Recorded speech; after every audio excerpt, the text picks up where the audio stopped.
Loh ya betul di hadis-hadis gitu. Malaikat bagian kesalahan itu kalau kamu salah itu sebenarnya tidak berani nulis. Karena sungkan malaikat yang di kanan. Jadi malaikat itu ya punya sungkan. Kamu kira terus selonang-selonang itu enggak. Ada etikanya. Jadi malaikat yang nulis kebaikan sama yang nulis keburukan itu senior yang nulis kebaikan. Sehingga kalau kebaikan satu ditulis berapa? 10. Kalau keburukan satu kalau nggak jadi dilakukan malah ditulis baik. Ya kan? Asal nggak jadi loh ya. Nah kalau jadi ditulis tapi agak buram. Karena sekali istighfar disuruh ngapus. Jadi sebenarnya jadi umat Islam itu penak, pokoknya gampang. Tapi jangan terus model dagang. Satu hari saya sudah kebaikan 1.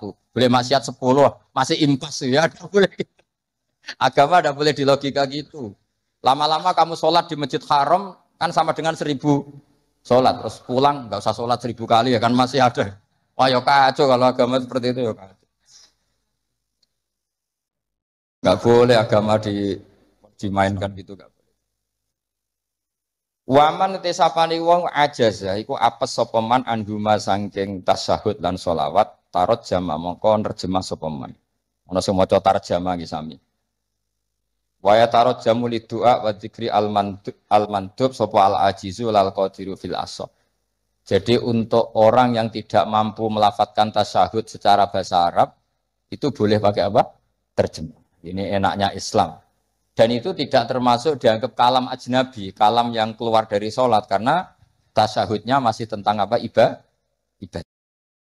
Ya saya teruskan. Tapi alhamdulillah di Indonesia itu tidak terjadi. Di Indonesia itu luar biasa.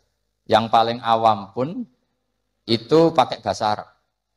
Makanya tidak usah bayangkan ada sholat bahasa Indonesia. Makanya ada cerita, ini kisah nyata itu. Ada wartawan Indonesia di Gaza, ngeliput perang di tinggi Golan itu di Gaza. Dia nggak bisa bahasa Arab, misalnya bahasa Inggris. Ditanya sama wartawan Timur Tengah, kamu bisa bahasa Arab? Nggak bisa. Nah, ya sudah gitu aja dia ngomong bahasa Inggris sama wartawan Timur Tengah. Setelah sholat, dia jadi imam yang orang Indonesia. Itu fasihnya Masya Allah. Kabiro, walhamdulillah kasiro, subhanallah ibu kroto. Sampai at-tahiyatul mubarakatus sholawatut thayyibat. Akhirnya dicucuk. Wah kamu tawaduk sekali, bahasa Arab kamu fusha katanya. Karena bacanya benar, kabiron maf'ul mutlak dan nasab. Wa subhanallahi mudhof ilaih ya, mudhof ilaihnya jer. At-tahiyatu mubtada ya rofa, al-mubarakatu sifat ya rofa. Itu semuanya benar.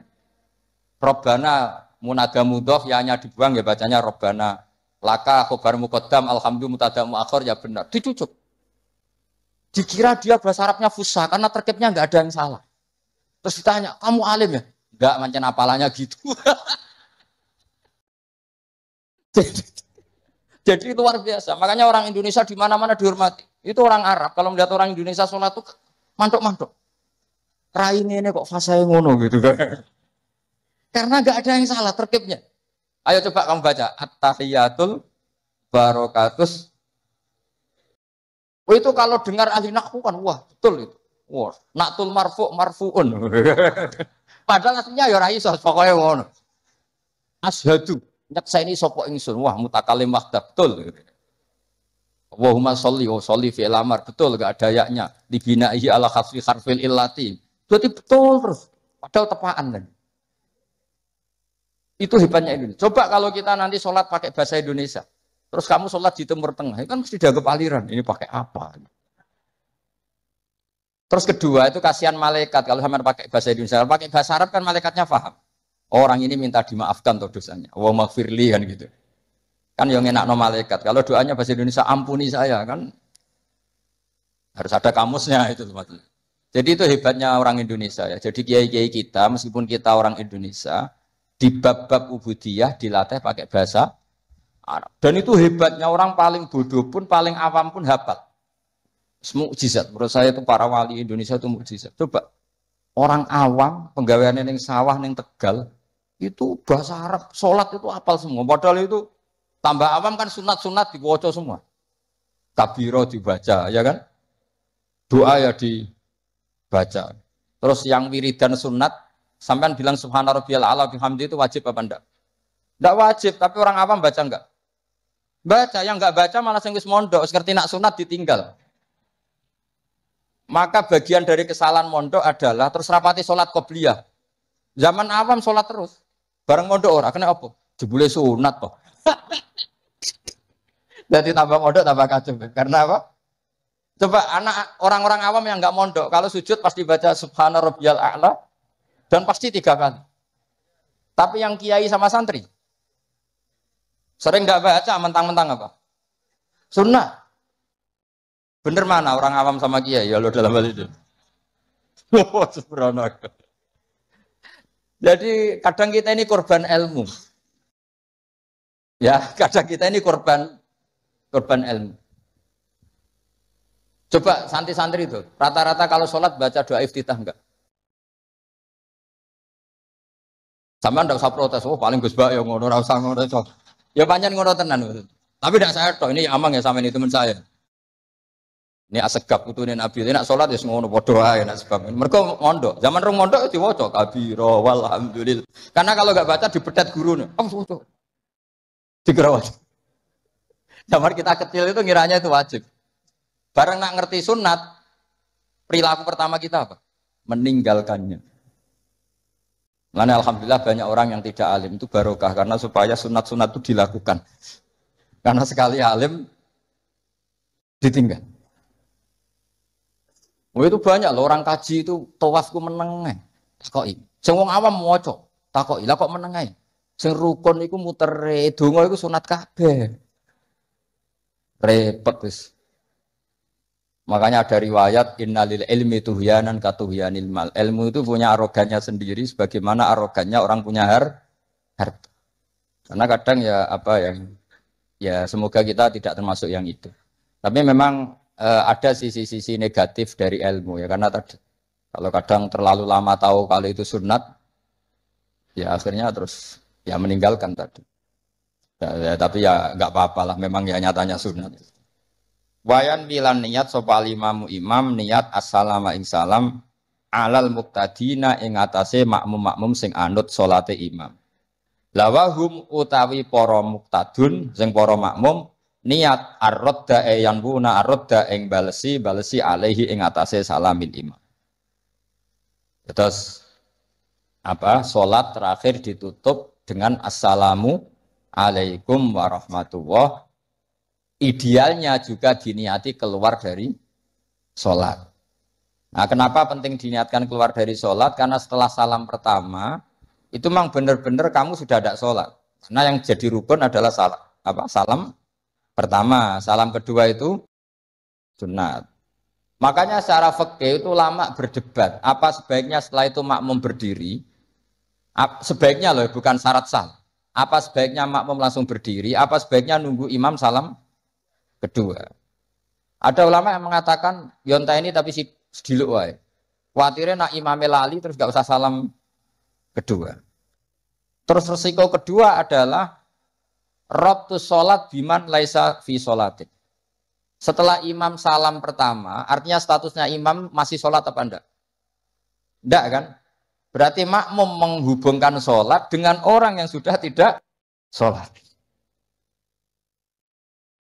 Jadi itu menjadi masalah fikih, paham ya?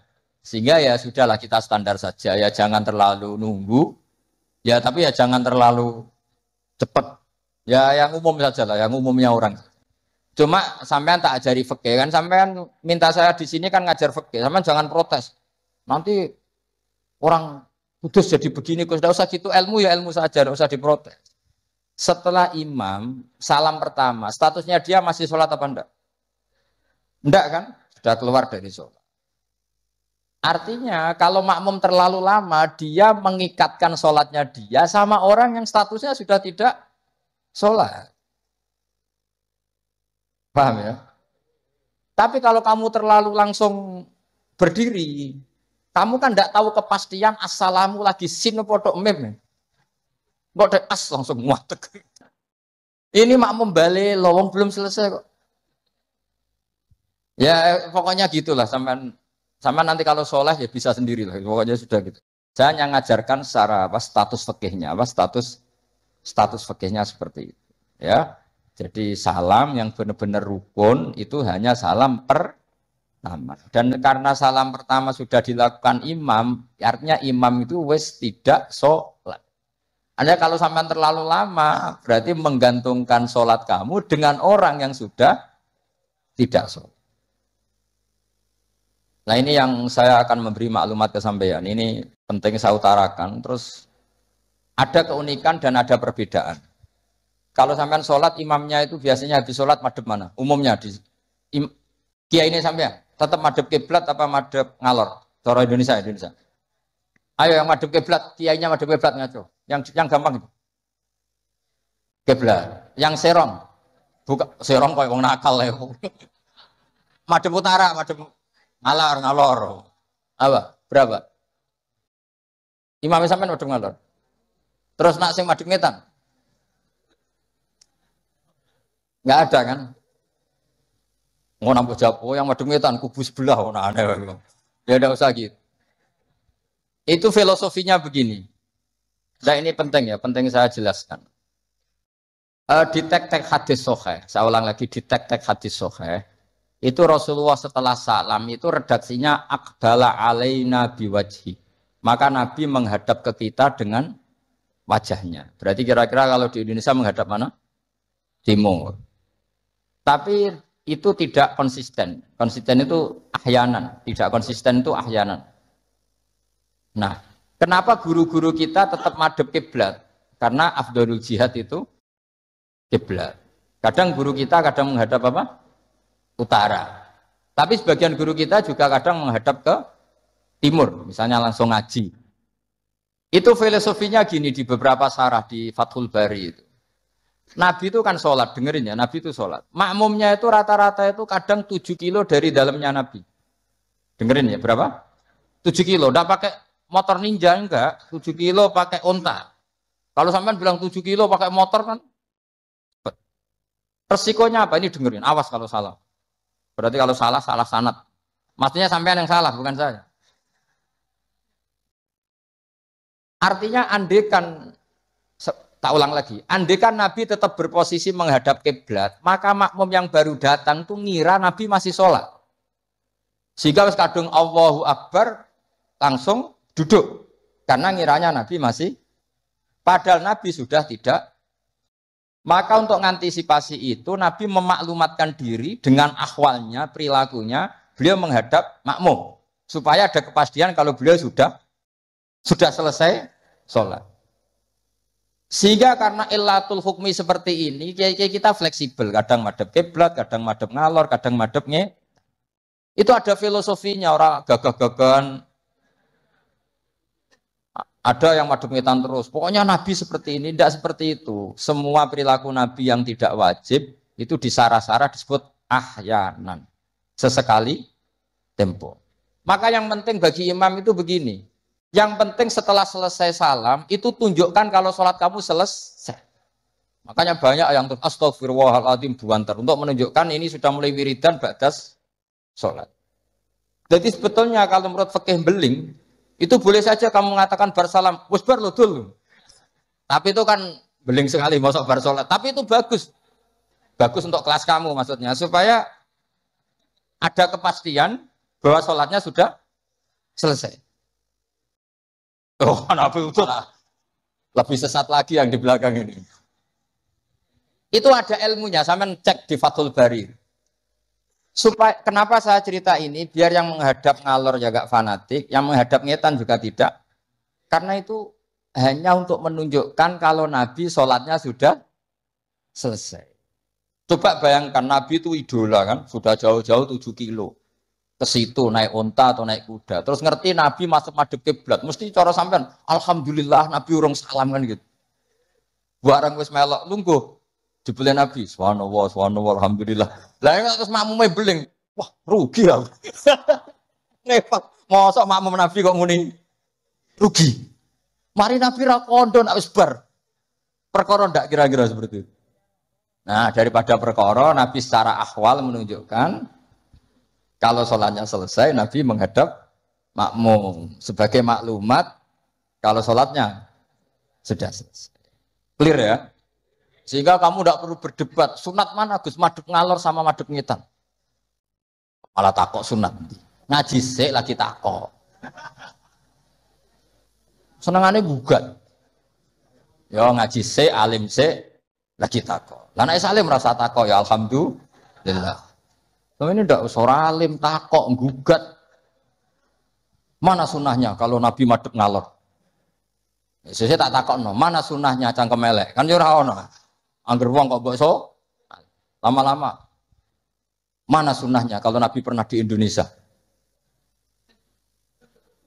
Malah panjang kan apa?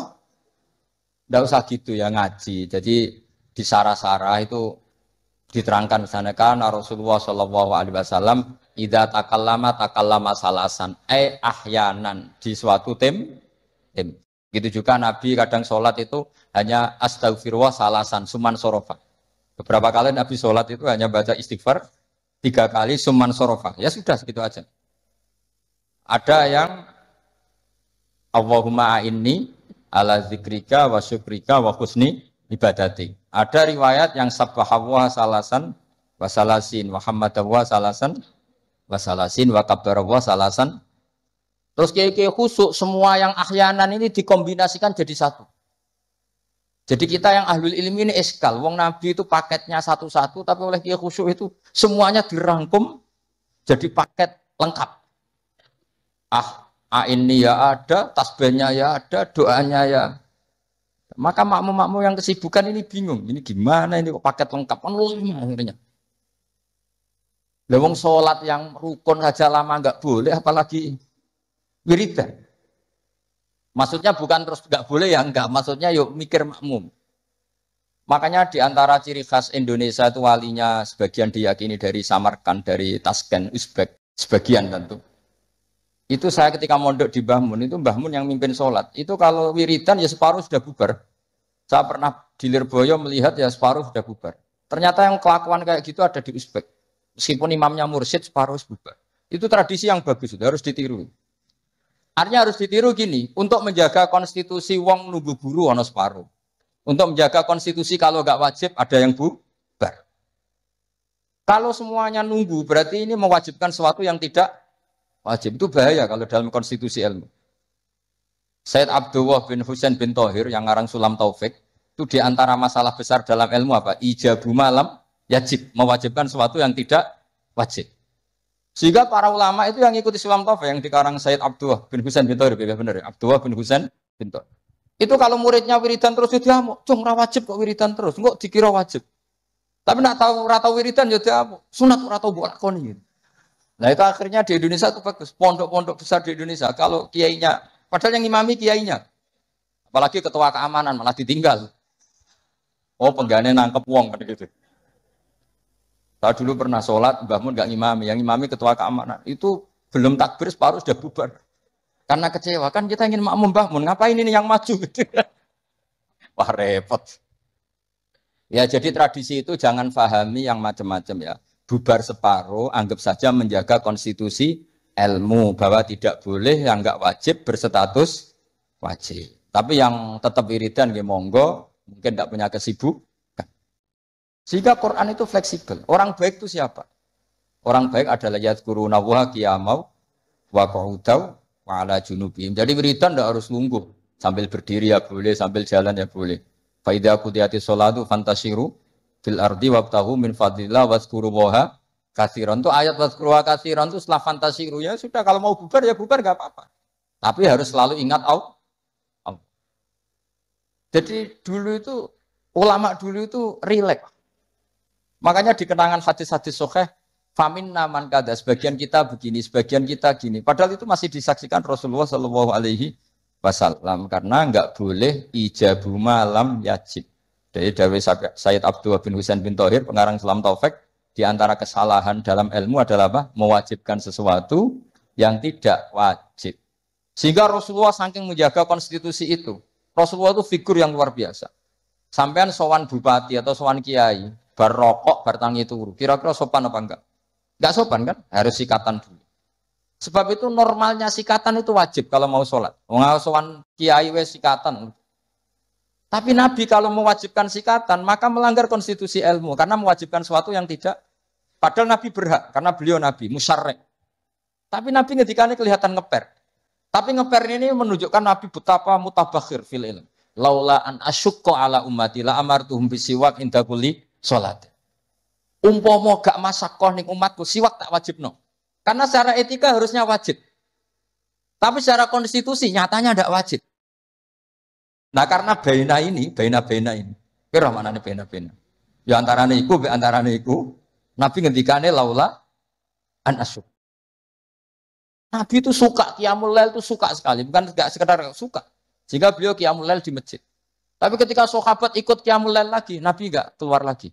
Karena takut dianggap